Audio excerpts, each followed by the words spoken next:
사사 시대는 여호수아와 같은 믿음의 지도자, 그리고 그를 따르던 장로들이 죽고 난 이후에 후손들이 살아갔던 시기였습니다. 그러나 이들은 하나님 앞에 온갖 죄를 짓고 다녔습니다. 동족 살인은 기본이었고 차마 입으로 말할 수 없는 여러 가지 죄악들을 행하였습니다. 그래서 하나님께서는 이들의 모습을 보시고 이들을 평가하시기를 자기 소견에 옳은 대로 행하였던 사람들이라고 합니다. 그런데 하나님께서는 한 가정을 주목하시는데요, 바로 에브라임 지파 사람 엘가나와 그의 가정을 주목합니다. 이 엘가나는 어떤 사람인가 보니까 하나님을 경외한 사람이라고 볼 수 있습니다. 왜 그가 하나님을 경외하는가 하면 그는 매년 실로에 하나님께 제사하는 사람이었습니다. 실로에는 무엇이 있기 때문에 그럴까요? 바로 하나님의 언약궤, 즉 하나님께서 이스라엘 백성들과 함께 하신다는 그 언약궤의 상징이 있었기 때문에 그는 매년마다 예배를 하였습니다. 하나님을 찾지 않는 이 사사시대 속에서 실로에 매년 와서 예배하는 이 엘가나와 그 가정을 하나님께서는 주목하시면서 오늘 우리에게 소개하고 있습니다. 엘가나는 2명의 부인이 있었는데요, 첫째 부인 한나, 그녀는 아이가 없었습니다. 또 둘째 부인 브닌나는 아이가 있었습니다. 엘가나는 실로에서 여호와께 제사를 드리고 난 이후 제사의 분깃, 즉 화목제를 드리고 난 이후에 음식을 가족들에게 나누어 줍니다. 그런데 한나에게는 브닌나와 자녀들보다 2배의 몫을 주는데요, 아마 엘가나가 그녀를 더 많이 사랑했기 때문으로 추정할 수 있습니다. 이에 브닌나는 그녀를 분노케 조롱합니다. 정황상 브닌나는 아마 한나에게 한나는 혼자인 주제에 먹을 것도 2배나 받네, 아이고 참 돼지 같고 욕심도 많아라고 놀리지 않았을까, 조롱했을 겁니다. 이러한 모욕을 받은 한나는 브닌나의 모욕을 받고 참 속이 상했습니다. 자기가 아이가 얻고 싶어서 없는 게 아닌데 이런 수모를 당해야 되는지 알지 못했습니다. 그래서 그녀는 눈물을 흘리고 밥까지 먹지 않게 되었습니다. 이에 남편은 그녀가 아이가 없는 것 때문에 밥까지 먹지 않는다는 것을 보고 너무 안타까워서 8절에 이렇게 얘기합니다. 여보, 왜 슬퍼하세요? 여보, 제일 사랑해주는 내가 있잖아요. 내가 10아들보다 나으니 아들이 없다고 슬퍼하지 마요 라고 위로했습니다. 하지만 이 위로는 그녀의 마음을 더 슬프게 만드는 것이었습니다. 남편이 아무리 아내에게 잘해주고 또 도움을 주고 사랑할지라도 또 아들이 주는 그 기쁨과 위로는 더 비교할 수 없겠죠. 아들이 있음을 통해서 어미에게 기쁨을 주고 위로가 되는 것, 말로 다 할 수 없을 것입니다. 이러한 한나의 문제를 해결할 실마리가 어디에 있을까요? 세상에 다른 도움과 능력이 있을까요? 오늘 본문 6절은 이렇게 말합니다. 여호와께서 그에게 임신하지 못하게 하심으로. 하나가 이렇게 힘들게 된 이유, 누가 만드신 것이라고 합니까? 하나님께서 만드셨다는 겁니다. 왜 하나님이 그녀를 이렇게 약점을 가지게 만드셨을까요? 하나님께서 한나를 괴롭히시는 것이 취미식인 걸까요? 이는 하나님께서 한나를 통해 무언가 하실 일이 있기 때문이라는 겁니다. 한나와 같이 우리들도 저마다의 약한 부분들과 문제점들이 있습니다. 이런 약함들을 하나님께서 위대한 일들로 사용하고 계신다는 사실을 오늘 본문을 보여주는데요, 함께 보면서 우리 은혜 받기를 소망합니다. 주님은 우리의 약할 때 어떻게 찾아오시며 일하십니까? 첫 번째로 하나님은 약함을 통해 우리와 깊이 만나십니다. 하나는 더 이상 남편도 그 어떤 사람도 자신의 처지를 이해할 수 없다고 결단하였습니다. 그리하여 그녀는 여호와의 성막으로 찾아갑니다. 그녀는 자신의 모든 괴로움과 처지를 하나님께 간구합니다. 하나님, 제가 왜 이런 수모를 당해야 됩니까? 내가 없어서 없는 게 아닌데 하나님, 저 원수 같은 분인한테 이것이 약점 잡혀서 모욕 듣는 것이 나는 참을 수 없습니다라고 그녀는 통곡하고 기도하였습니다. 그렇게 울다가 그녀는 하나님께 갑자기 서원합니다. 만약 아들을 주신다면 이 아들을 하나님 앞에 나실인으로 키우겠다고 약속합니다. 11절에 보면 잘 나와 있죠. 이 나실인, 이 나실인이요 크게 세 가지 금기를 가지고 살아가는데요. 첫 번째, 머리에 삭도를 대지 않습니다. 두 번째, 포도주를 평생에 대지 않고, 세 번째, 부정한 시체를 만지지 않는다는 세 가지의 금기 사항을 가지고 자기의 삶을 거룩하게 하나님께 드리겠다는 사람이 바로 나실인이라고 합니다. 이렇게 멋지고 값진 서원인데요, 구약시대 가운데에 나실인으로 살아갔던 사람들은 몇 명일까요? 단 2명입니다.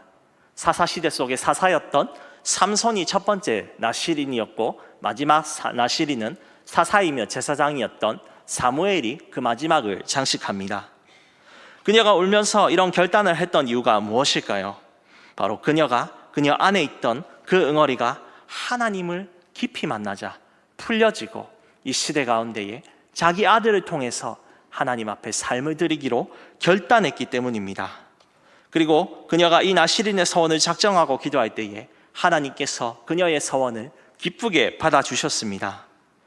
그때의 대제사장 엘리는 성막 의자에 앉아서 한나의 기도하는 것을 보았습니다. 하지만 그는 한나가 술에 취해 주정하는 줄 알았습니다.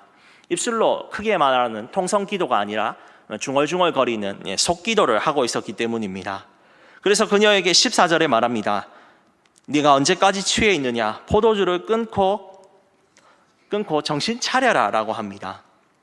엘리가 한나를 술 취한 사람으로 오해한 것은요, 2가지 이유가 있었는데요. 첫 번째, 사사시대 가운데에 하나님을 만나러 실로까지 와서 기도하는 사람이 그만큼 드물고 희소했다는 것을 말합니다. 그래서 기도하는지 술 취했는지 그 모습 자체도 희귀했다는 것이죠. 또 2번째는요, 엘리 제사장이 나이가 들어서 육체적인 눈도 어두웠습니다.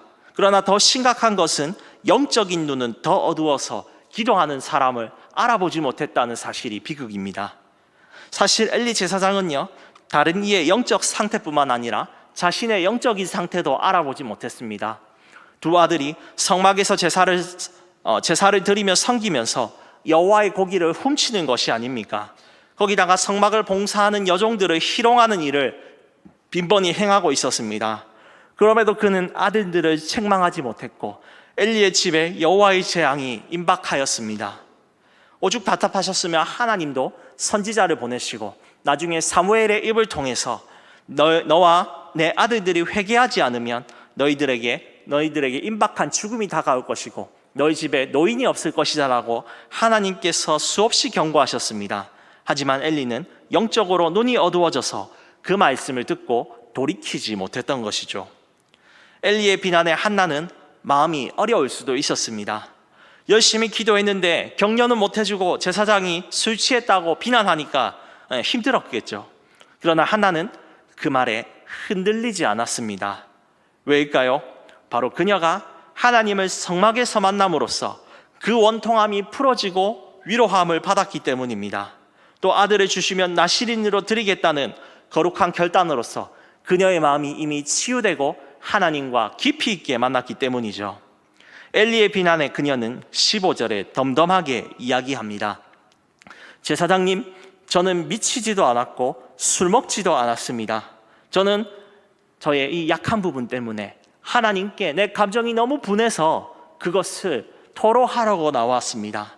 저는 미치지 않았습니다. 술 취하지 않았습니다. 이렇게 말하자 엘리가 어떤 기분이었을까요? 첫 번째로 좀 미안했을 것입니다. 괜히 술 취한 사람으로 오해해서 미안함이 느껴졌을 것이고요. 그러나 한편으로는 이 사사시대 가운데에 실로에 나와서 여호와께 기도하는 사람, 그녀를 바라보니까 너무나 대견스러웠을 것입니다. 그러면서 제사장의 직분으로서 17절에 축복을 합니다. 이렇게 말하죠. 평안히 가라. 이스라엘의 하나님이 내가 기도하여 구한 것을 허락하시기를 원하노라. 이 말에 한나는 이 응답을 기쁘게 받았습니다. 왜냐하면 그녀가 하나님을 깊이 있게 만났기 때문이죠. 그래서 그녀는 엘리에게 감사 인사를 하고 자기 집으로 돌아갑니다. 그리고 그녀의 마음은 이렇게 변했다고 하는데요. 18절에 우리 한번 같이 읽어보겠습니다. 이르되 당신의 여종이 당신께 은혜 있기를 원하나이다.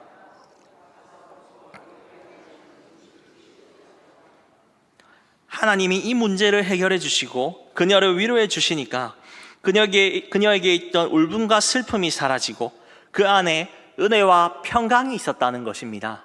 그렇기 때문에 그녀의 얼굴에 근심이 사라졌습니다. 한나와 같이 우리는 각자 남들에게 이야기할 수 없는 여러 가지 약한 부분들, 문제점들이 있을 것입니다. 우리 힘으로 고쳐보려고 해도 또 그것을 개발해서 강점으로 바꿔보려고 해도 잘 쉽지가 않습니다. 그래서 우리 각자에게는 저마다 말 못할 약점과 문제들이 있기 때문에 얼굴에 근심과 슬픔이 있는 것이죠. 그럴 때 주님은 우리가 이 문제를 가지고 나아오시기를 원합니다. 우리가 주님께 울며 나아갈 때에 하나님은 반드시 우리를 만나 주십니다. 지금 나에게 있는 문제와 약한 것들이 무엇입니까? 그것이 아무리 크고 거대한 것이지라도 우리 하나님은 나를 만나 주시고 내 문제를 들어주십니다.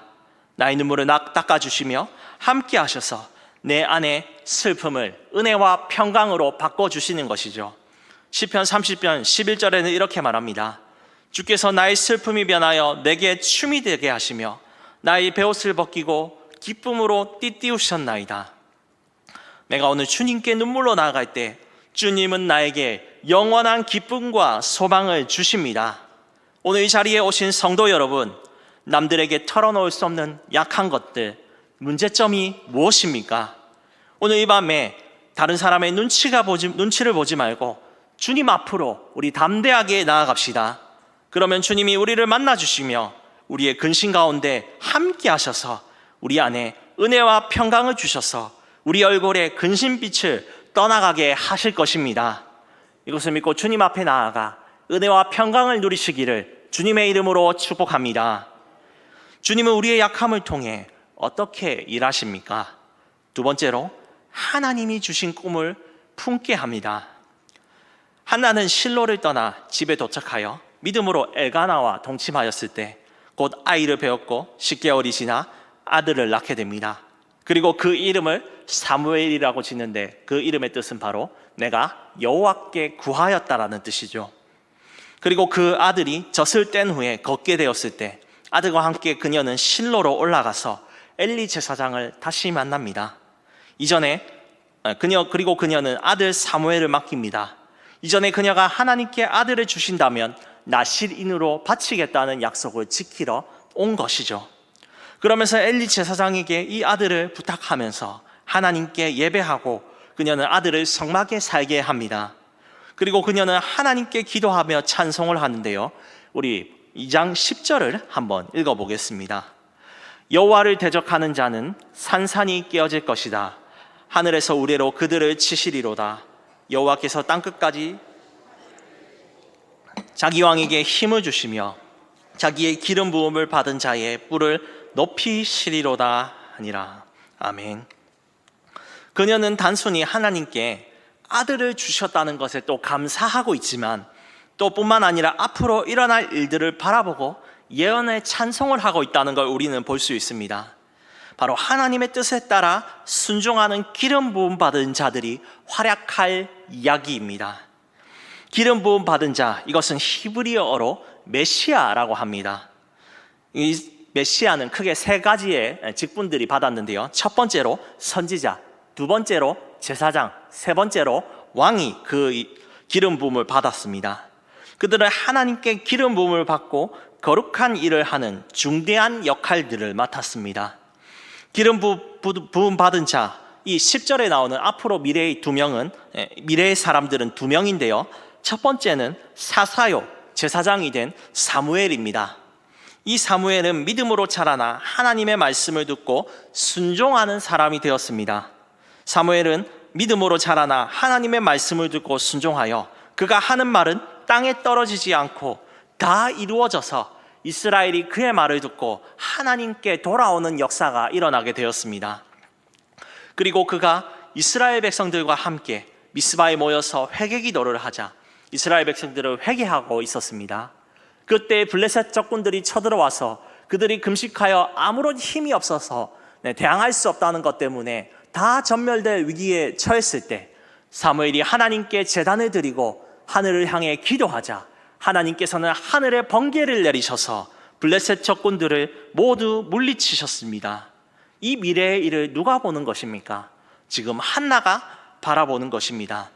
이는 그녀가 아들을 통해 이스라엘이 하나님께 돌아오고 적들을 우레로 물리치는 위대한 사사요 선지자가 될 것을 믿음의 눈으로 바라보았기 때문입니다. 또 10절에 나오는 기름 부음 받은 자, 그 나오는 두 번째 사람은 바로 하나님의 마음에 합한 사람 다윗입니다. 다윗은 자기 마음대로 살며 악을 행하는 사사시대를 끝내고 이스라엘 백성을 모두가 하나님을 왕으로 모시고 순종하는 새로운 국가 왕정시대 이스라엘을 열게 됩니다. 그리고 이 다윗의 자손으로서 영원한 메시아이며 왕이신 예수 그리스도가 오게 되죠. 어떻게 한나가 이 큰 하나님의 뜻을 깨닫고 기도하고 찬송하는 것일까요? 이는 그녀가 하나님과 깊은 교제를 통해서 하나님의 큰 뜻을 발견했기 때문입니다. 사사시대 속에서 하나님을 찾는 사람들은 극도로 소수였습니다. 다 하나님을 왕으로 인정하지 않고 내가 왕이다, 내 삶은 나의 주관대로 살아가겠다는 사람들 속에서 하나님께서는 참 그들을 불쌍히 여기셨습니다. 그들이 하나님을 찾지 않기 때문에 이방 민족들에게 고통을 당하고 압제를 당할 때 하나님은 그들을 구원하고 싶으셨는데 아무도 하나님의 말을 듣지 않으니까 하나님께서 너무나 답답한 겁니다. 심지어 제사장이라는 엘리와 그 아들들조차도 하나님의 말씀을 듣지 않고 필요할 때만 언약궤 들고 가서 전쟁하려고 하니까 주님께서 함께할 리가 없겠지요. 그런데 그때에 자기의 약한 문제를 가지고 나온 한 여자, 이 한나가 하나님 앞에 나옵니다. 그러니 하나님께서 얼마나 그녀를 기쁘게 보셨겠습니까? 그러면서 그녀의 문제를 해결해 주실 뿐만 아니라 이스라엘의 고통을 모두 해결해 줄 방법을 그녀에게 보여주십니다. 바로 자기 아들 사무엘, 그리고 앞으로 올 메시아 다윗, 이 두 메시아를 통해서 새로운 시대를 열어갈 것을 한나의 기도 가운데 보여준 것입니다. 우리도 하나님께서 우리의 약함과 고통을 알지만 우리의 입술과 기도를 통해 나오시기를 원합니다.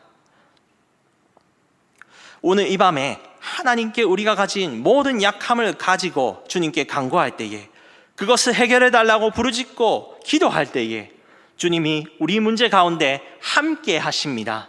또 그리고 우리 안에 평강을 주시며 또 더 나아가 우리가 기도 가운데 하나님의 뜻을 발견할 수 있도록 도와주십니다. 바울은 어땠습니까? 육체의 가시가 있었습니다. 즉 시력이 약한 약점이 있었죠. 밤에 더 많은 일들을 하고 더 많은 것들을 할 수 있었는데 이 약한 것 때문에 힘이 들었습니다. 그래서 그는 3번이나 하나님께 나의 약한 육체의 가시를 없애주십시오라고 기도하였습니다. 그러나 하나님은 사도 바울에게 전혀 뜻밖의 기도의 응답으로 말씀하시는데요, 우리 한번 함께 읽겠습니다. 고린도후서 12장 9절에 이렇게 말합니다. 나에게 이르시기를 내 은혜가 내게 족하도다. 이는 내 능력이 약한 데서 온전하여 지민이라 하신지라. 바울이 약함은 부끄러운 것이 아닙니다. 예수님의 강한 능력을 나타내는, 역사를 나타내는 통로가 된 것이죠. 왜 하나님께서는 바울의 약함을 사용하셨습니까? 그는 약하지만 하나님은 이 약함을 통하여 세상의 강한 것들, 그리고 있는 것들을 부끄럽게 하시기 위해서입니다. 이렇게 바울은 이 약한 것을 더 이상 고쳐달라고 부르짖지 않습니다. 오히려 자랑합니다. 나는 나의 약한 것을 자랑하노라. 오히려 내가 바리새인인 것, 그리고 가말리엘 문화에서 배웠던 뛰어난 학문들은 배설물과 같이 여기고 예수 그리스도가 나를 죄인 중에 괴수이지만 나를 불러주신 것에 나는 가장 큰 자부심을 느낀다라고 그는 간증하고 있습니다. 성도 여러분, 내게 왜 이런 약함과 기도 제목이 있습니까? 그것은 우리 삶에 하나님의 위대하신 계획과 뜻과 행함이 있기 때문임을 믿으시기 바랍니다. 세상 사람들은 자기의 약점을 가지고 나오지 않고 다른 힘이나 능력과 돈을 의지하지만 하나님의 사람들은 주님께 나아가며 놀라운 계획들을 발견하며 하나님께 순종하는 사람입니다. 빌립보서 1장 6절에는 이렇게 말합니다. 너희 안에서 착한 일을 시작하신 이가 그리스도 예수의 날까지 이루실 줄을 우리는 확신하노라. 오늘 주님께 간절히 기도하며 부르짖을 때 하나님은 우리 각자에게 주신 주님의 뜻을 보여주실 줄 믿습니다. 이를 기억하며 하나님께 간절히 기도하여 주님의 뜻을 발견하고 평안을 누리셔서 은혜와 평강이 우리 마음속에, 우리 얼굴 속에 충만하기를 주님의 이름으로 축복합니다. 오늘 말씀을 정리하겠습니다. 오늘 우리 말씀을 생각하면서 기도할 때예요. 하나님은 우리의 약함을 아시고 우리의 입술로 고백하며 나아갈 때 우리를 깊이 만나주시고 우리 안에 있는 응어리가 무엇이든지, 우리 안에 있는 그 상처가 무엇이든지 주님께서는 다 낫게 하여 줄 것입니다. 그렇기 때문에 우리가 이것을 놓고 또한 기도하기 원합니다. 또 우리가 우리 안에 약한 것을 통해서 주님, 이 낮은 자를 통하여 어디에 쓰시려고 하십니까? 주님, 나에게 놀라운 뜻을 나타내 주시고 보여주시옵소서. 내가 주님의 뜻대로 살아가는 인생이 되겠습니다라고 결단할 때에 우리가 주님을 만나고 돌아가는 귀한 시간 될 줄 믿습니다. 이 말씀을 믿으며 한 주간도 주님과 함께 평안함으로 또 순종하며 또 많은 열매들 맺으시기를 주님의 이름으로 축복합니다.